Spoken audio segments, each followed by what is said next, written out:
looking at this kind of gives me a migraine. Hi, I'm Liz Woolnough and I am one of the violists in the Australian Chamber Orchestra.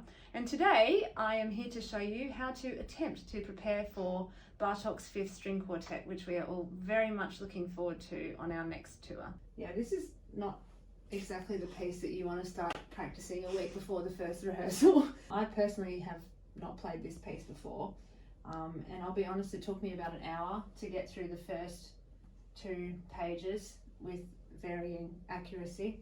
First thing you want to do is listen to it, because it doesn't really make much sense to play this without listening to it. And if you listen to it and read off the score, not just the part, because there are so many interlocking lines and, you know, bouncing off different parts, that it's like super important to know what's going on, which I don't quite know yet. It's all in unison for the first 4 bars, and if you just look at the first bar and try and play it, it doesn't really make much sense. There are too many notes, but they're actually written as triplets, not quavers. He just hasn't written the 3 thing over the top, so it should sort of sound like this, hopefully.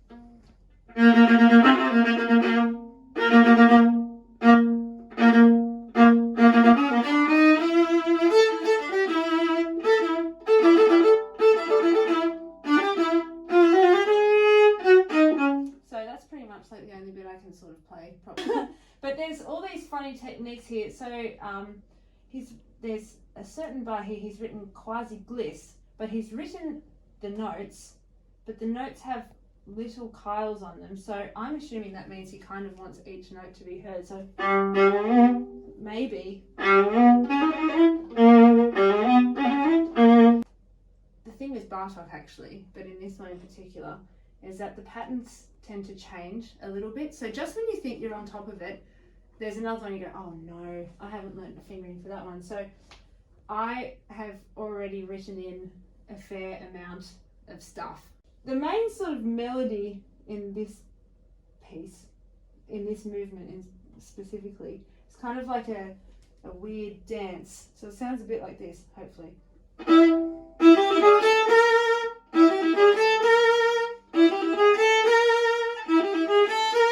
The other thing is that it's so important that everything is in tune, because like it can be a little ambiguous, the pitch sometimes, and it doesn't, like the fourths and all the chromatic and the whole tones, they're also important.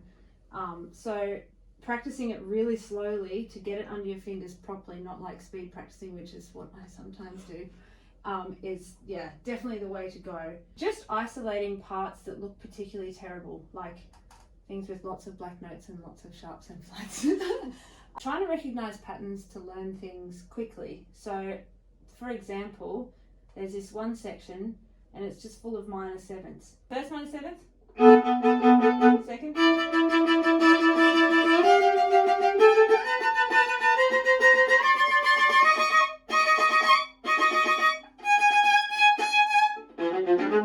so that line is actually probably the easiest one of the whole piece so far. So I'm just trying to honestly break bits down, you know, note by note, trying to figure out what the rhythm is first, because that's actually the most important thing, especially in a piece like this, because, you know, if you are off your game, you're gonna let some people down, including yourself, which is, you know, never nice. We are really excited for you to come and hear us play this amazing, energetic, visceral piece of music that I think we are all very excited and slightly daunted to play.